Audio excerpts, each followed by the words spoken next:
Olá, turma! Tudo bem? Turma, na aula de hoje iremos estudar a relação de transformação em transformadores. Tá? Como o transformador ele é um elemento de transformação, nós temos a chamada relação de transformação, que ela é baseada aí no número de espiras, né, ou o número de voltas que nós temos ali do condutor na parte primária e na parte secundária. Essa relação nós vamos verificar na aula de hoje, que tem a ver com tensão e corrente. Tá? Portanto, os objetivos para esta aula são os seguintes: aplicação da indução eletromagnética em transformadores. Então nós iremos entender melhor, né, o que Michael Faraday falou para nós em termos de teoria, aplicando na prática em transformadores. O princípio de funcionamento do transformador em corrente alternada e também em corrente contínua. E por fim, a relação matemática entre tensões e correntes em função do número de espiras. Tá? Então, o foco da aula de hoje é esse. Legal. Então temos aí indução eletromagnética. Né? Muito bem, quando o transformador ele é alimentado em um dos lados com tensão alternada do tipo senoidal, surge uma tensão induzida na outra bobina, né, no outro lado ali do transformador, por conta da indução eletromagnética. Tá? A lei de Faraday, ou lei da indução eletromagnética, demonstra matematicamente, né? Aqui nós temos o circuito do transformador, né? A tensão aqui de alimentação, que gera um fluxo magnético, e esse fluxo magnético induz tensão no secundário. O modelo aqui de Michael Faraday é o seguinte: V1 é variante no tempo e é proporcional ao número de espiras em relação à variação do fluxo magnético no tempo. Então, esse fluxo magnético ele só surge porque eu tenho uma tensão de alimentação que é alternada senoidal. Tá? Então, nós vamos estudar com mais detalhes, mas ele surge, né, esse fluxo que sai da bobina do primário com a bobina do secundário, surge em função dessa tensão alternada senoidal. E acaba sendo induzida uma tensão no secundário por conta da variação, né, a variação desse fluxo magnético no tempo. Tá? Então, se a gente parar para observar as fórmulas, né, de V1 e V2, o que muda? É que em V1 nós temos que a tensão V1 ela é proporcional a N1, ou seja, o número de voltas que eu tenho na bobina 1. Tá? E o V2 é proporcional ao número de voltas N2. Tá? Então, nessa figura, nós vemos que N1 é maior que N2, né? Eu tenho mais voltas do lado 1 do que eu tenho do lado 2. Porém, o lado 2 tem um fio mais grosso do que o lado 1, porque o lado 1 trabalha com mais tensão, o lado 2 trabalha com mais corrente. Quanto maior a corrente, maior a bitola do condutor, certo? Muito bem. Prosseguindo aí da análise, né, nós temos que a tensão alternada ela tem um modelo matemático que varia em função do tempo. Né? Esse modelo é o modelo senoidal. Então, aquela tensão V'O1 de T, que estava no slide anterior, ela pode ser demonstrada, né, para um modelo senoidal, onde a tensão V1 varia de forma senoidal em função da nossa incógnita, né, dessa variável aqui independente, tempo. Tá? Então, o V1 está aqui no enrolamento primário e a variação ômega-t induz, né, o efeito da autoindução V1, sendo que V1 é proporcional a N1, que multiplica o fluxo magnético, né, a variação, melhor dizendo, do fluxo magnético no tempo. Tá? Então, a tensão alternada, que é aplicada aqui na entrada, gera uma variação de fluxo magnético no tempo, tá? Que é o nosso carinha aqui que sai da bobina primária, né, através dessas linhas aqui eu demonstro, passa pela bobina secundária, passando pela bobina secundária, gera uma variação também de fluxo no secundário. Como essa variação aqui é em função do tempo, a alimentação senoidal gera um fluxo magnético cossenoidal, que tem, né, uma variação ômega-t. Então, se existe essa variação ômega-t, fluxo magnético variante no tempo, multiplico pelo número de espiras, no caso N2, e gera a tensão V2 no secundário. Então, V2 só existe porque há uma variação do fluxo magnético no tempo, tá? Que é dada por essa fórmula. E o fluxo magnético ele só é variável no tempo porque a tensão V1, lá na alimentação, também varia no tempo, através de um modelo senoidal, um formato senoidal. Então, a tensão de alimentação tem em formato senoidal, o fluxo magnético tem em formato cossenoidal, e a tensão no secundário também tem formato senoidal, assim como nós temos o formato senoidal na tensão V1. Tá? Então, eu injeto uma tensão, por exemplo, 220 aqui no primário, e tenho aqui no secundário 12, mas no primário é alternado e no secundário também é alternado. Beleza? Bacana. Agora, né, perceba o seguinte, aqui está o V2, complemento aqui, né, vai aparecer na figura aqui V2, que surge em função da variação do fluxo magnético. Legal. Ilustrado isso, agora nós temos a análise em corrente contínua, conhecido aí como DC, né? Legal. Então, em corrente contínua, tem-se um modelo matemático que é constante no decorrer do tempo. Tá? Então, esse aqui é o nosso esquema, né, que vocês já viram bastante aqui nos slides anteriores. Mas V1 de t é igual a V1. Tá? Se passou 10 segundos, o que aconteceu? O V1 continua sendo V1. Se ele era 10, passando 1 segundo ele é 10. Se passar 1 hora, continua sendo 10. Se passou 10 horas, continua sendo 10. Então, há variação de tensão em corrente contínua? Não, ela é contínua, constante. Se eu tenho 10 volts, eu tenho 10 volts. Para 1 segundo, 1 hora, 1 dia, 1 semana, né? Considerando aí um caso ideal. Então, o que acontece? A variação da tensão, variação é dado pelo delta. Tá? Delta na matemática significa variação. Na física também, né? Por exemplo, velocidade, o que é? Variação de espaço no tempo. Né? Tanto que a gente tem lá, ó, quilômetros por hora. Muito bem. Aqui é variação da tensão no tempo.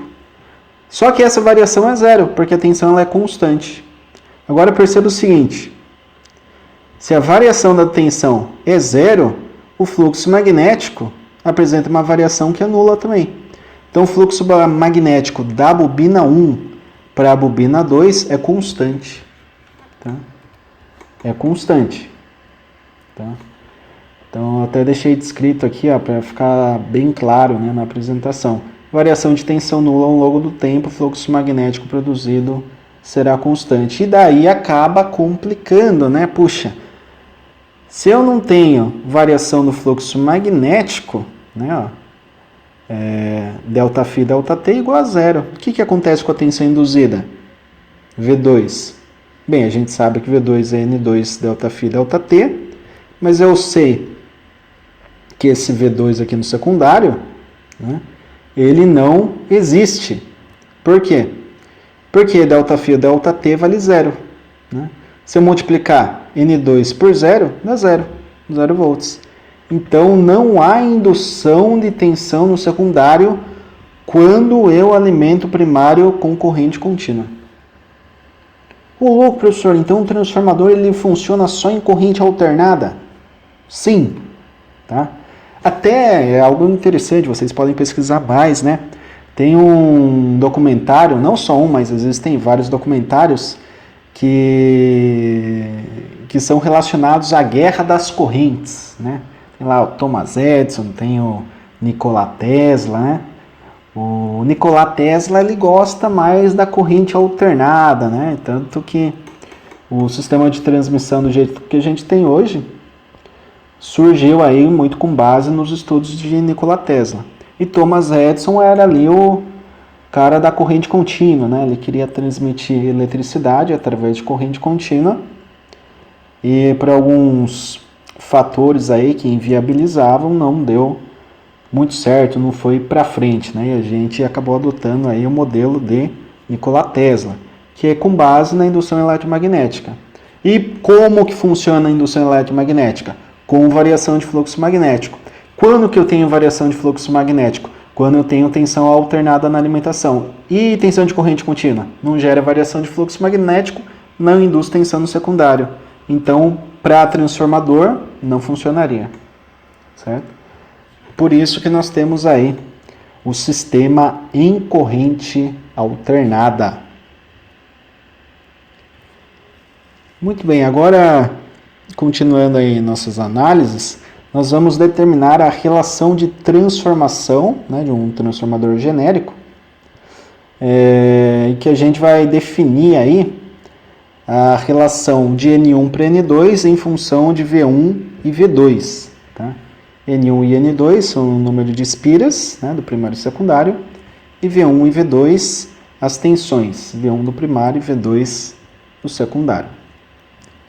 Muito bem, se eu dividir, né, conforme foi dito aqui, ó, se eu dividir V1 por V2, eu tenho a mesma coisa que dividir N1 delta φ delta T por N2 delta φ delta T. Só que delta φ delta T é termo comum, em cima e embaixo, né? São valores idênticos. Então posso simplificá-lo. Se eu simplificar, temos V1 por V2, aqui é instantâneo, mas eu posso chamar aqui de V maiúsculo, né? A gente trabalha com letra maiúscula quando está falando de valores eficazes.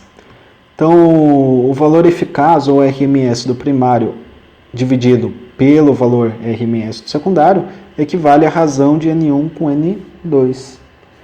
Então, essa é a relação de espiras para tensão. Muito bem.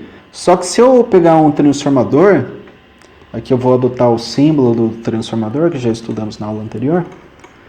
Se eu adotar que o transformador ele alimenta uma carga, o que é natural, né? Nós somos uma carga, nossa residência, né? Onde a gente está trabalhando, morando, é uma carga alimentada aí por um transformador, ou um conjunto, né, de transformadores.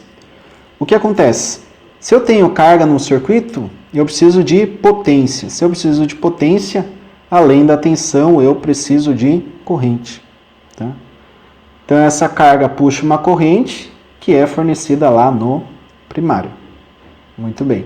Agora, a relação de V1 com V2 eu conheço. E a relação I1 com I2? Vamos ver. Relação de potência do transformador vai ser o seguinte, eu tenho P1, que é igual a V1 vezes I1, e P2, que é V2 vezes I2. O P é potência, V é tensão e I corrente. Aqui primário e desse lado secundário. Como para um transformador ideal, sem perdas, né, sem sobreaquecimento, né, que a gente está adotando aí para facilitar a nossa análise, temos potência de primário igual à potência de secundário, nós podemos dizer que P1 é igual a P2, portanto, V1 e 1 é igual a V2 e 2. Temos essa igualdade. Legal, puxa, mas e se eu passar o V2 dividindo? Eu vou ter o seguinte, ó, V1 dividido por V2 é igual a I2 dividido por I1. V1 por V2 é igual a I2 dividido por I1. Só que eu sei que V1 por V2 é N1 sobre N2. Que chamamos de Azinho, sendo esse Azinho a relação de transformação ou relação de espiras para um transformador, certo? Esse carinha aqui, ele é muito importante aí quando a gente vai fazer aí o espelhamento da tensão, né? Puxa, eu tenho uma tensão ali de primário de 100 volts, né? A relação é 10 para 1. Puxa, 10 para 1. Então, se tem 100 no primário, eu tenho que dividir por 10 para chegar no secundário, né? Já que é 10 para 1. Então, no secundário, 100 dividido por 10, eu tenho 10 volts no secundário. É esse o conceito, tá, do Azinho, da relação de transformação. E para ficar mais claro, eu vou trazer neste momento um exemplo, tá? Um exemplo aí para a gente resolver junto. Então o exemplo diz o seguinte: considere um transformador monofásico 220/24 volts com corrente nominal de secundário de 2 amperes. Determine o valor da relação de espiras e a corrente do primário desse transformador. Muito bem.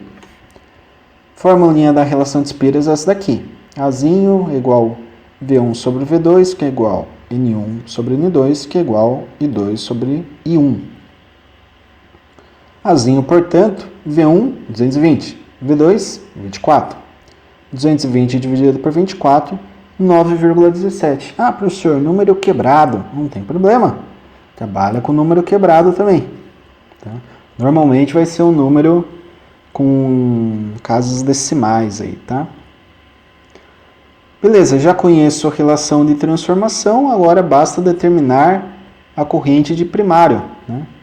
Ora, eu sei que o Azinho é I2 sobre 1, né? Resumindo isso daqui. Então, conheço o Azinho, conheço o I2, I2 corrente de secundária. Então, basta isolar o I1, né? Então, 9 aqui está multiplicando, eu passo dividindo, vai ficar 2 dividido por 9,17, chegamos numa corrente de 0,218 amperes, tá?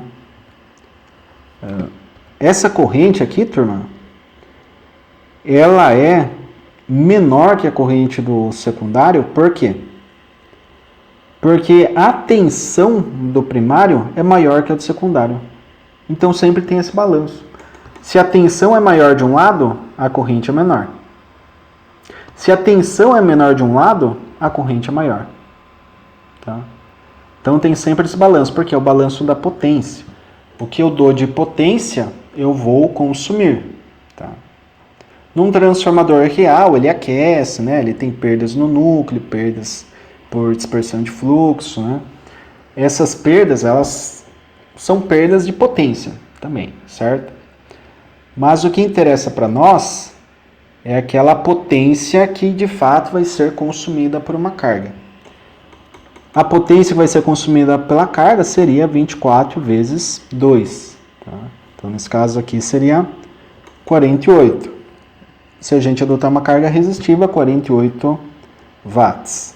Só que no primário eu tenho que ter também um fornecimento de 48 watts, né, pelo modelo que adotamos.